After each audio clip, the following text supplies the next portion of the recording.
Guys, I can't lie. I still feel sick. I still feel horrible about yesterday because I'm trying not to be negative, and I feel like in a couple of days' time I'll be fine. I'll be more rational. I feel like I am in my videos at the moment, being more negative, being more reactionary, saying more things out of an emotion. Where I do think I'll look back at some of this content I've produced in the last week and actually go, "Oh yeah, you're being a bit reactionary there, Alison." Probably disagree with some of my takes, but my head's on Mars. I don't know what you guys like, but my head is just gone. My head is on Mars. But there's a lot to talk about in today's live stream. Obviously, the future of certain players. It basically looks like Garnacho is gone. United stands say Garnacho is gone. Fabrizio Romano basically says Garnacho is gone. But not just Garnacho gone. Amorim has pretty much said, look, if the board and fans feel I'm not the right guy, I'll walk the next day. You don't need to sack me. I don't need conversation. I will leave. And, Amorim is more than willing to leave if we don't want him. Amorim almost resigned after the Brighton game, but apparently the club are going to back Amorim, but we'll wait and see. I think if Amorim hasn't been sacked by this time next week, I think the club will back Amorim. But I don't think he's 100% safe. I'm not going to lie, I still don't think he's 100% safe. I think he's going to get less than 10 Premier League games to make an impact next season. I think he's going to get less than 10. It was said again by Romano that United do want to reportedly support Ruben Amorim. He said that Garnacho will leave Manchester United. There's interest in Hojlund.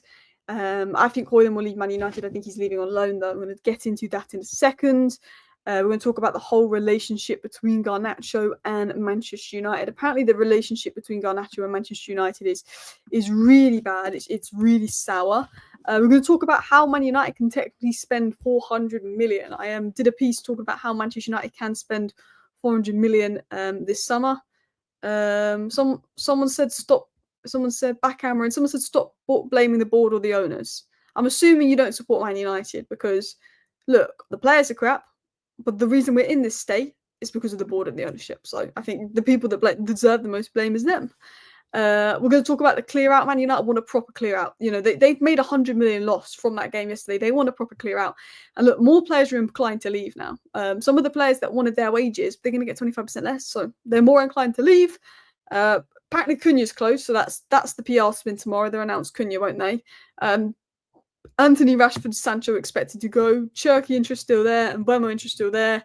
We like Gyökeres, but there's a bit of a blow there on the Gyökeres situation, a bit of a blow there on the Delap situation. But let's get into all the news. Let's get into all of the updates. I'm going to share my screen with you guys now. Bear with me one sec as I get this up on the screen. Here we go. But this was Amorim's message. This was Amorim's message about his future. I am always open. If the board and the fans feel I'm not the right guy, I will go in the next day. But I will not quit. Again, he said I will not quit again, which is interesting because apparently he wanted to resign after the 3-1 Brighton loss, but that was said by Mark Ogden of ESPN. But apparently he suggested that he wanted to resign. That was when he smashed the TV and lost it. Amorim said, I'm confident in my job. As you will see, I will not change anything in the way I do things. So Amorim saying, I'm not changing anything in the way I do things, but look, I like to an extent that Amorim is doing it his way or the highway. You've got to get the players in for him and get the players out that can't do it his way. I like that. But in the Premier League, it's not quite like the Portuguese league. You have to adapt. Pep Guardiola's had to learn how to adapt. Jurgen Klopp, when it wasn't going, had to adapt. Arne Slot has had to adapt to get the best out of Liverpool. But that's all I'm saying. But Amorim is very much saying, if the board and the fans feel I'm not the right guy, I will go if that's what you want. I don't want conversation. I will go. So, he's not here for the money. He's saying, look, if you want me gone, I'll go. And it could be a possibility. I think we're going to back him, but it could be a possibility. But let's actually get into the news, because what do we know on Ruben Amorim's future? What do we know on Hojlund? What do we know on Garnacho? So, the message from the club and Glazers is clear. They will stick with Ruben Amorim and support him. The club feel that Amorim is the right man for the job. So Romano is saying, despite things not being good, the club are more than willing to stick with Ruben Amorim. So the club apparently more than willing to stick with Ruben Amorim despite things, and I think that is the case. I think the club is so fed up with these players. They weren't good in the back four. They're not good in the back five. Even though it's probably easier to sack Amorim, bring in a back four manager, there'll be less to do in the summer. I think they're like, these players have let us down too many times before. And they're basically like, you know what? We'll get a load of players out. We'll get the players Amorim wants in, and they're going to back him. It's a massive risk Because if you sell players that are good in a 4-3-3, you sack Amorim and bring in a manager that plays a 4-3-3, we are back to square one again. It's a huge risk, and it looks like they're willing to take it. They're willing to back Amorim. But Amorim said if they're not, he'll walk. He'll leave. He'll get out of Manchester United, which is fair. If we don't get a mass clear out this summer, I'm done with the club. I mean, I can never be done with the club, but I am almost done with the club. If I could be done with the club, I would. But like, for me, abandoning Man United is like abandoning a child. I know it's just a football team, but it has that connection to me that it'd be like abandoning your own child, Man United. It sounds silly. I can't abandon it. Even when we're cracked, we could be in League 2 and I'd still watch us. You know, it's a lot of money to risk. But Man United are confident they can raise a lot of funds. Obviously, Inter are considering Rasmus Hojlund as an option in the summer after Juventus and Napoli call in March. It's up to United. From what I'm hearing, the coaches in Amorim don't have much faith in Hojlund. They're not convinced. Some people inside Ineos think Hojlund's good. Some people inside the club hierarchy think Hojlund's got good potential. And I think, look, Hojlund could go to Italy and be brilliant and find his potential. That would probably be the most Man United thing to happen. I think Hojlund will be a good player, but he won't be a good player if he's at Man United next season. He needs at least a loan. I think Hojlund's going to go to an Italian club on loan with an option to buy. Man United can't sell Hojlund for less than 38 million because we'll make a loss in regards to PSR. If we sell Hojlund next summer, I think we can sell him for 26 million, is it? I think we can sell him for 25 million or 25 million next year without making a PSR loss. So I think Hojlund goes on loan with a 40 million option to buy. I think Hojlund will go on with 40 million option to buy. Apparently, Man United haven't made a decision on Hojlund, says Romano. But other sources are saying, look, they're done with Hojlund. I don't think Man United are sitting there thinking we're going to keep Hojlund next season. I think they know he's going to go. I just think they haven't communicated that decision because we've got one more game left. Amorim will adapt, but he needs players he can trust. I hope you're right. The thing is, I hope you're right. I'm really not happy with what I've seen from Amorim. I'm really not convinced with what I've seen from Amorim. But I'm also aware of the fact that these players are the biggest problem. And until these players go, it's going to be very hard for any manager. And I feel until he's had his players in, I can't be Amorim out. Even though he's got his tactics wrong, even though we're 16th, and while we have a 14th place squad, we are 16th in the league. But I'm not happy with not winning a Premier League game for 3 months. The football we have and the lack of goals. But I think we've got to take, I guess, that risk and hope that Amorim, when he gets his players in, can change it. PSR is irrelevant. We're not in Europe. It is important for the Premier League. Do you think Bruno will go? Potentially. But Bruno's staying is definitely less of a thing right now. Any new manager should get 3 seasons. Unless we're looking like we're going to get relegated by Christmas time, then I would definitely sack him. But let's dive into it. So I reckon Hojlund will go, but apparently we've not made a decision. One player we have reportedly made a decision on is Garnacho. They said the relationship between Garnacho and the club has not been the same since January. The feeling is that if the club receives a good offer, he will leave. So Fabrizio Romano is saying the relationship isn't good. It's not been good since January. We know that because Garnacho agreed to join Napoli and Chelsea in January. He was being forced out by Amorim. Him and Amorim didn't have a good relationship. They started to build a relationship and now it's gone again because he's annoyed he was benched for the final. And look, I'm with Garnacho for being annoyed. He shouldn't speak like that and act like he's bigger than Man United, but I get his frustration. I can't lie. It was also said that Alejandro Garnacho will be leaving United this summer by the United stand. So Romano's saying, look, the relationship between Garnacho and United's not good. It's very likely he'll leave. The United stand are saying, look, he will be up for sale this summer as well. I think that's no surprise. I think we've sort of known since January Garnacho will probably go, but I think his comments in the Europa League final, I think the fact that he didn't start the last 2 games has pretty much cemented the fact that Garnacho will go, especially when Amorim blames him for missing that chance. Like, Garnacho is so frustrating. He misses chances. Like, there's no player that frustrates me more than Garnacho at Manchester United. But I will say this now. While Garnacho frustrates me more than any other player at Man United, when he's on the pitch, we are more dangerous because at least he tries to make things happen rather than Mason pass backwards Mount. I wanted Mount to start after what he did in the semi-final, but within 45 minutes, I was saying you've got to get Garnacho on at half-time, and he waited till the last 20 minutes. Yeah, so annoying. So annoying. So both the United stand and Romano are saying Garnacho will be leaving Manchester United, both credible outlets of information. But let's actually talk about this because we know Rashford's going to leave. We know Rashford's got a 40 million buyout clause. We know that Aston Villa are interested. I mean, to be honest, if we let Aston Villa beat us tomorrow and that means Aston Villa get Champions League football, that's probably a 40 million pound match for us because they'll probably go buy Rashford. But I say tomorrow, Sunday. So selling Rashford and Garnacho could bring in funds. I'm still not the biggest fan of getting rid of the academy players and backing this manager fully when we're 16th in the league and we lost the final to that Spurs team that was atrocious like that. But yeah, it's one of those where we do actually technically have a bit of money to spend. And I'm going to explain my tweets for you guys to why Man United could technically spend 400 million this summer. Like, I don't think we're going to spend 400 million, and it's a bit more to it than obviously how I've explained. But United could technically spend 400 million this summer if they sell Rashford and if they sell Garnacho. This is probably why United are looking to sell Garnacho more than anything. Man United could technically spend 400 million plus this summer if they got 95 million for Garnacho and Rashford. Let me explain. Garnacho 55 million and Rashford 45 million are academy products, so their sales equal pure profit under PSR. That's 95 million profit, instantly boosting the books. Why does this matter?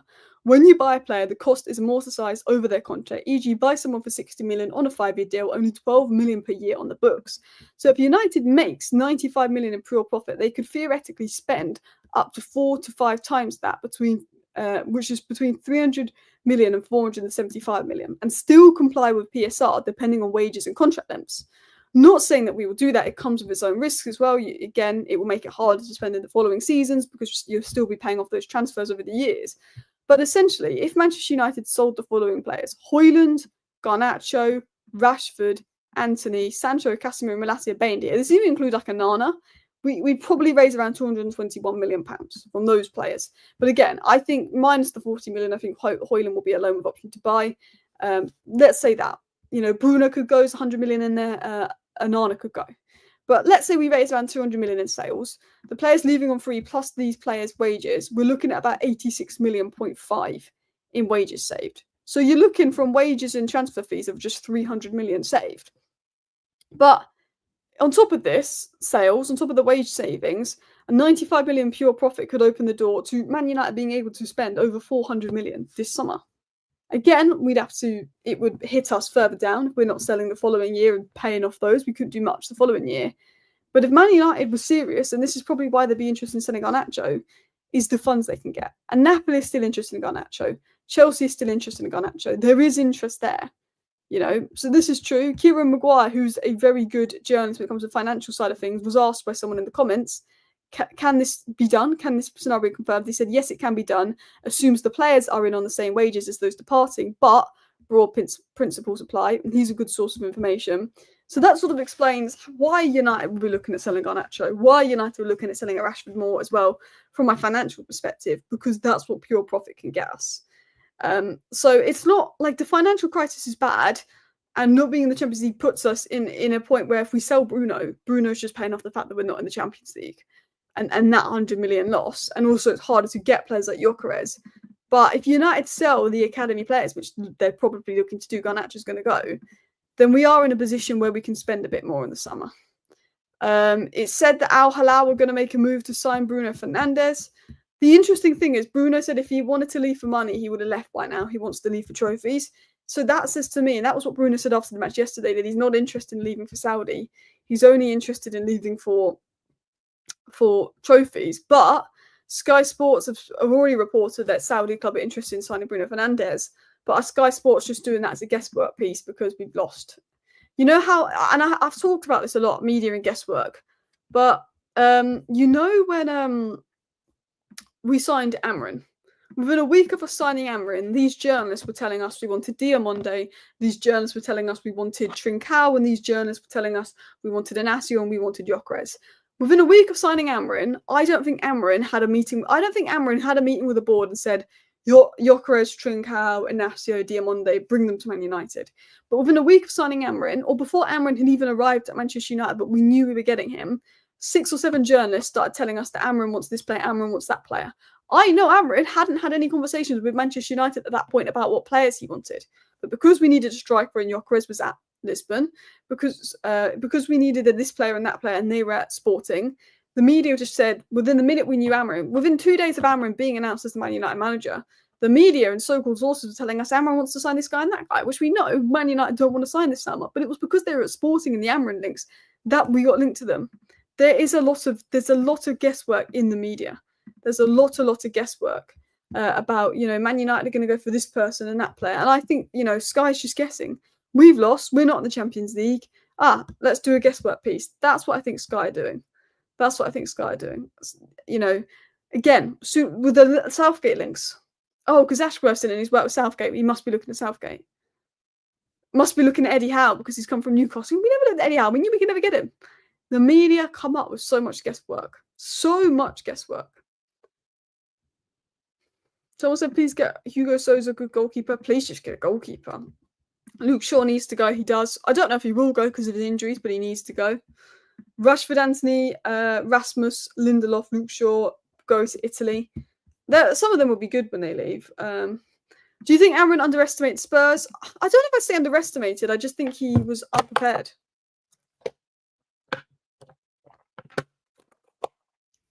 Like, he got his tactics so wrong. And he didn't change it until the last 20 minutes. He just kept... The thing that was frustrating me about Amorim is we kept doing the same thing, and then we made some subs in the 20 minutes, but we never looked like I would understand not making the subs had Vicario had about 8 worldie of the saves in a row, and it just looked like the goal was coming. But we never, other than the Vicario save on Luke Shaw's header, every other shot was right at Vicario. We didn't have a shot on target until Garnacho. I don't think we had a shot on target until Garnacho came on anyway. If we were really testing Vicario, I could understand maybe making the subs later because he felt that we got momentum. But I think we needed the subs at least 10 minutes earlier. I think he was tried to be prepared. I just think he was very tactically outdone. Ange knew how to beat us tactically. Amorim was just going to do the same thing he'd been doing in the Premier League with the hope that it would work if he keeps doing it. I feel like that's what it was. Amorim did make a selection of mistake, late subs and tactical approach to the game. If losing can expose the whole squad of shite and changes need to be done, so be it. I mean, losing's catastrophic because we're not in the Champions League next season. It's going to hold us back. But it means now that Ineos, if they're backing Ruben Amorim, they're going to have to bring in 6-7 new signings in. I'm talking 300 million. They're going to have to bring in a lot of players. Nobody researched Amorim's start Sporting was the same, then swap 12 players out and one. But are United going to bring 12 players in and 12 players that are good enough for the Premier League? And that's the big question. Do we trust United to bring the right players in for Amorim? And and if you bring in so many players at once, it's going to take a while for them to gel. So there's that question there. Look, I want Amorim to succeed. I want Manchester United to succeed. I just want to be in a position where I can enjoy watching Man United again. And it just feels like it's years off. And that thought is depressing. It feels like it is years off. One sec, I've just been sent something. Bear with me. Okay, no, that's not true. Okay. So I was just checking something that had been sent. You trust United to beat Villa? Absolutely not. Do you know what? Tottenham will beat Brighton and we'll lose to Villa and we'll come 17th just to rub salt in the wounds. 17th and no trophy. You couldn't have a worse season without getting relegated physically. I think this season that Man United has had is going to go down as the worst season for a big club in the history of football. I really do. I think it's going to go down that badly. I seriously do. Would you take Unai Emery? I think Unai Emery's, better, but it's got limitations. Look, I'll be honest. I said last year my first choice manager to replace Ten Hag would have been Hansi Flick, but I don't know if that's possible. So then I said Tuchel. If Hansi Flick wanted the Man United job, I'd sack Amorim tomorrow, but that's not going to happen. I don't trust other managers out there. I'm going to hope that Ruben Amorim can turn this around. I'm going to hope that Ruben Amorim gets the backing to turn it around because I do think give Amorim 7-8 good new players and he'll turn it around. I just don't trust us to deliver 7-8 new players, and that's a lot to ask for when you finish 16th with no trophy and lost a final like that. Tuchel was out there. Tuchel rejected us. We would have sacked Ten Hag. If Tuchel didn't reject us, we would have sacked Ten Hag. We would have sacked Ten Hag and brought Tuchel in right away. We wouldn't have given Ten Hag the start of the season. Oh, I'm so tired. Bear with me. Alice, do you think Liverpool will get Gyökeres of Arsenal? If they want him, yeah, probably. I don't know. I think Man United can't get Gyökeres because we're not in the Champions League, but Liverpool potentially. I don't know if Liverpool are going for Sesko or Gyökeres. I don't know if Arsenal are going for Sesko or Gyökeres. I think Liverpool are going for Akite. So I wouldn't know. It says Gyökeres links to Liverpool today, but I think Man United and Arsenal like him the most. I think we'll go Arsenal then. I'd like Gyökeres. Like, for me, rebuilding Man United, this is not realistic, is Cunha, Gyökeres, Mbeumo, Belieber, Aït-Nouri, Joan Gossier as a bare minimum. Still need another midfielder. Still need another centre-back in there. 8 signings, realistically, but I'd take 6 good ones. Someone said only Conte is able to fix United. Well, look at what Conte did at Spurs. It's not convincing, is it? Erik ten Hag was sacked with 2 major trophies and finishing 3rd was a joke. Erik ten Hag needed to be sacked. And I'll say this now, if Erik ten Hag stayed here, we wouldn't have made the final. We wouldn't have beat Lyon. We wouldn't have beat Bilbao with Erik ten Hag, maybe. But Erik ten Hag would have beat Tottenham. I'm convinced we would have won that final if Erik ten Hag was here. But he wouldn't have got us to the final. He wouldn't have got us to the final.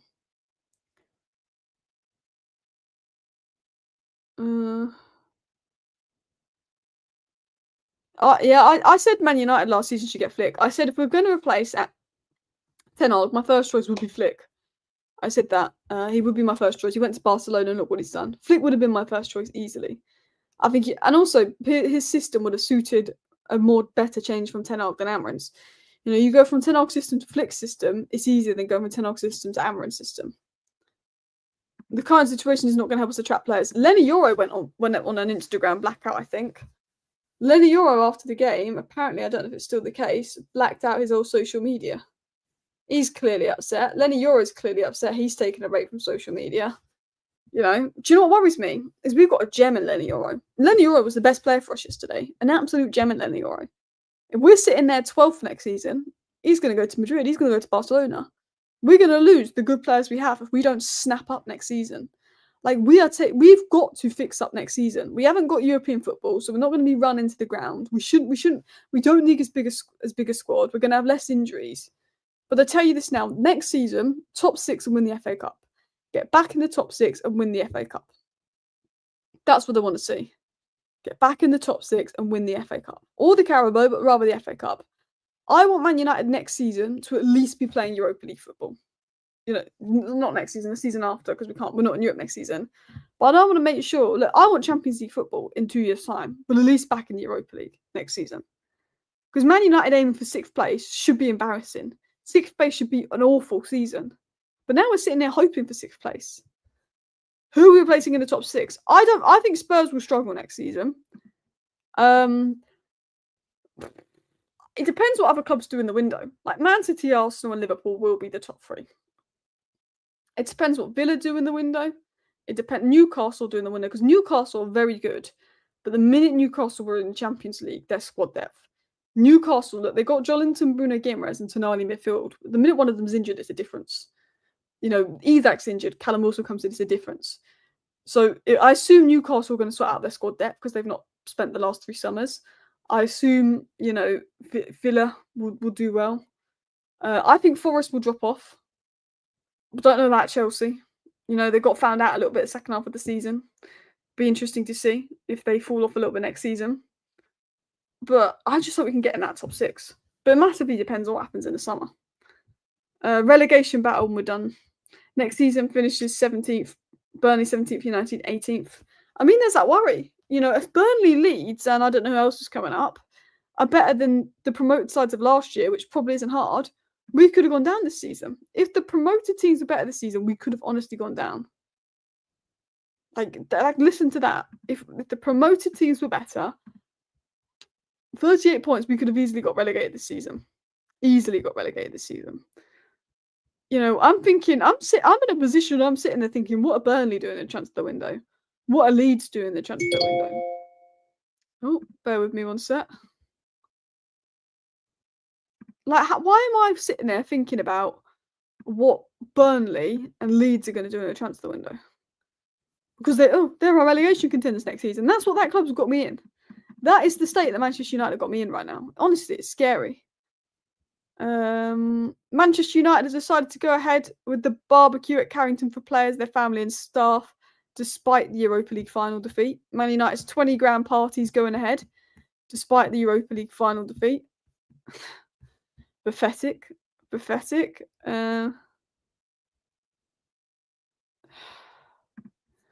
Yeah. Mason Mount was pathetic yesterday. Yeah, he wasn't good. He wasn't good. I am sad. I'm like, this is going to take me a while to get over it. If we'd have finished 6th this season, it's not the end of the world. But the fact that we're 16th and haven't won in the Premier League for 3 months, it makes this loss even worse because it's like, what have we been doing in the Premier League the last 3 months to drop that in the final? 20 grand on a party because we finished 16th and lost the Europa League. Joke. Sunderland want to see Joe Bellingham and rigging the Premier League. They do. Sunderland are in the playoff finals, right? Is it Sheffield United? Sheffield United Sunderland playoffs finals on Saturday. That I want Sunderland to go up just because of Ahmad, really, and the fact that Sheffield United have been up and down a couple of times recently. Sunderland going to League One. I'd like Sunderland to come back up, especially with the Ahmad links, the journey of coming up and down. Yeah, I would.